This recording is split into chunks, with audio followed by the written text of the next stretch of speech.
ده ان مثلا حنان يوسف هي اول مره. هل هو مغامره بالنسبه لك اصلا؟ طبعا مغامره جدا.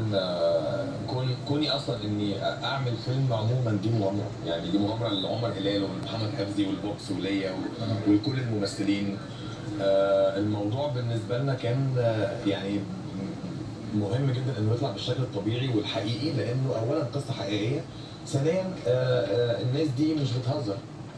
دي اسامي محترمه، ودي بوكس دي اسم كبير ومحترم، وده سكريبت مهم، يعني قصدي فيلم مقدر له والناس حاطاه كده في حته مهمه، فلازم كان يطلع بالشكل المطلوب. كبيره جدا جدا وصعبه، والحمد لله عشان كلنا كنا مصدقينها ربنا طلعها على الف خير. بس ما غريبش على مصر، هي كلمه اسباني وهي مشهوره في اللعبه، بس مش مهم يكون غريب او مش غريب، مش مهم.